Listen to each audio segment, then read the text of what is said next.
जय जगन्नाथ सांग मैंने मु दिव्य मु आपण स्वागत करुच्ची मो यूट्यूब चैनल को। तो फ्रेंड्स आज जो अपडेट टी रही सेटा हूँ प्राइवेट स्कूल रे गरीब श्रेणी पिला माने केमिति पाठ पढ़ी पारे एवं ता संपूर्ण मागणारे। तो फ्रेंड्स डेरी न करी चलतु जानिबा। जदि आपण माने मो चैनल रे नुआ अछंती चैनल को सब्सक्राइब करंतु एवं पाखरे थिबा बेल आइकन प्रेस करी ऑल नोटिफिकेशन कर दियंतु।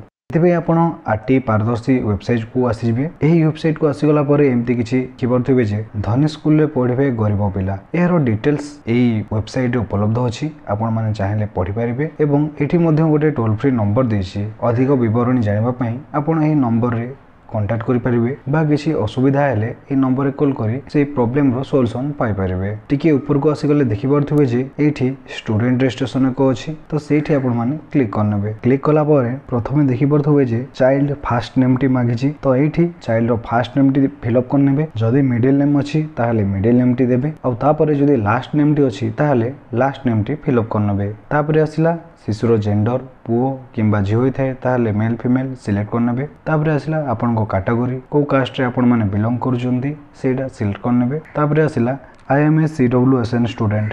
जदि शिशुटी डिसेबिलिटी अछि बा दिव्यांग अछि ताहाले यस करी तारो देबे। डिटेल्स टी दे सारला परे तारो डेट ऑफ बर्थ को भलो भाबरे फिल अप करनेबे जोटा बर्थ सर्टिफिकेट रे थाए। डेट ऑफ बर्थ टी फिल अप कर सारला परे क्लास रे क्लिक कर देले देखि परथबे जे से शिशुटी जो क्लास पई एलिजिबल से क्लास ऑटोमेटिक शो करिवो। तो सेटे ही आपण एडमिशन करी से क्लास रे ही पढ़ाई पारबे। आउ एहा को आपण मैनुअली चाहिले चेंज करि पारबे नहीं। तापरे आसिला ईमेल आईडी। जदि ईमेल आईडी अछि ताहाले दे देबे। आधार नंबर शिशुर जदि आधार कार्ड अछि ताहाले आधार नंबर देबे। जदि न थाए ताहाले छाडी देले भी चलिबो। तापरे मोबाइल नंबर दे सबमिट रे क्लिक कर देबे। सबमिट रे क्लिक कला परे सेकेंड स्टेप आसुची पेरेंट्स डिटेल्स। तो प्रथम रे फादर्स बापा को फास्ट नेम दे देबे। तापरे मिडिल नेम मागुची जदि मिडिल नेम अछि देबे नहले लास्ट नेम दे देबे।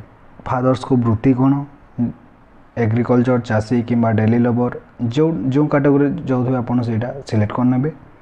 तापरे फादर्स कांटेक्ट नंबर जोटा कि मैंडेटरी रही छि सेटा देबा को पड़िबो। तापरे फादर्स लास्ट 4 डिजिट नंबर आधार रो लास्ट 4 नंबर आपण एठी दे देबे। तापरे मदर्स नेम मदर्स मां को नाम दे देबे। सेमती मिडिल नेम जदि अछि देबे जदि न थाए ताले छाडी देबे। लास्ट नेम टी दे सारला परे मदर्स प्रोफेशन तांकर वृत्तिटा माने कोन करंती सेटा क्लिक कले जेटी एमटी एग्रीकल्चर डेली लेबर जहाँ भी अछंती सेटा सिलेक्ट करनेबे। मु एठी होम मेकर सिलेक्ट करनोची। मदर्स को मोबाइल मां को मोबाइल नंबर एटा मैंडेटरी न देले भी चलिबो।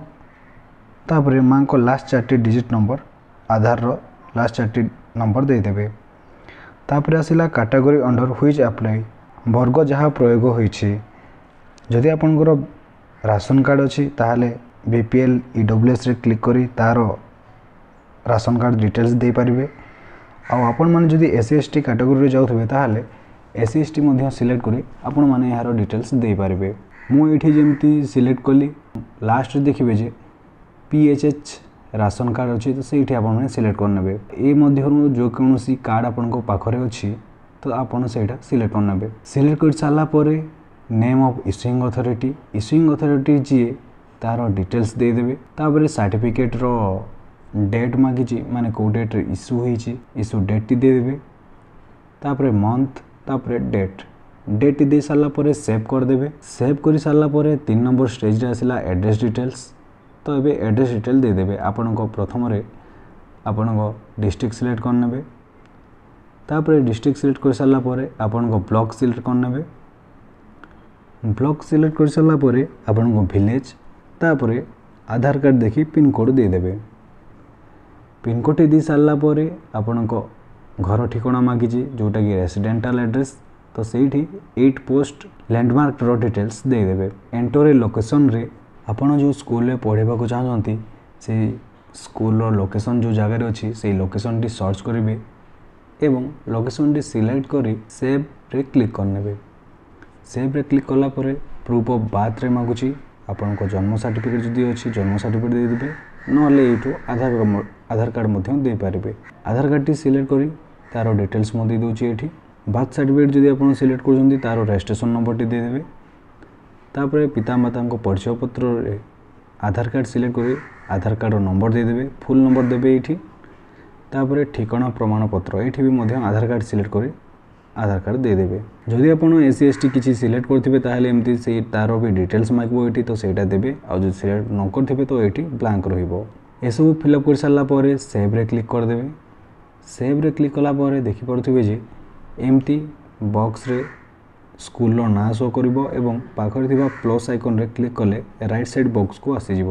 କ୍ଲିକ୍ କରି ରାଇଟ୍ ସାଇଡ଼୍ ବକ୍ସକୁ ଆଣି ସାରିଲା ପରେ ତଳେ ଟିକ୍ ବକ୍ସରେ ଟିକ୍ କରି ପ୍ରିଭ୍ୟୁ ଆଣ୍ଡ ଆପ୍ଲାଏରେ କ୍ଲିକ୍ କରିନେବେ। କ୍ଲିକ୍ କଲା ପରେ ଏମିତି ଏକ ପ୍ରିଭ୍ୟୁ ଶୋ କରିବ, ଭଲ ଭାବରେ ଦେଖିନେବେ। ଯଦି କିଛି ଭୁଲ ଥାଏ ତାହେଲେ ତାହାକୁ କରେକ୍ସନ୍ କରିନେବେ, ଆଉ ଯଦି ଠିକ୍ ଥାଏ ତାହେଲେ ଆପ୍ଲାଏ ନାଉରେ କ୍ଲିକ୍ କରିନେବେ। ଆପ୍ଲାଏ ନାଉରେ କ୍ଲିକ୍ କଲା ପରେ ଏହାର ପ୍ରିଣ୍ଟ ଆଉଟ୍ କାଢ଼ି ଯେଉଁ ଡକୁମେଣ୍ଟର ଡିଟେଲ୍ସ ଦେଇଥିଲେ ତାର 2ଟି ଲେଖାଏଁ ଜେରକ୍ସ କରି ଏବଂ ଅରିଜିନାଲ୍ ଡକୁମେଣ୍ଟ ସହ BEO ଅଫିସକୁ ଯିବାକୁ ପଡ଼ିବ ଏବଂ 2ଟି ପାସ୍ ଫଟୋ ମଧ୍ୟ ନେବାକୁ ପଡ଼ିବ। ତ ଫ୍ରେଣ୍ଡସ୍, ଏହା ଥିଲା ଆଜିର ଅପଡ଼େଟ୍ଟି। ଭିଡ଼ିଓଟି ଯଦି ଭଲ ଲାଗିଛି ଚ୍ୟାନେଲକୁ ସବସ୍କ୍ରାଇବ୍ କରନ୍ତୁ ଏବଂ ପାଖରେ ଥିବା ବେଲ୍ ଆଇକନ୍ ପ୍ରେସ୍ କରି ଅଲ୍ ନୋଟିଫିକେସନ୍ କରିଦିଅନ୍ତୁ।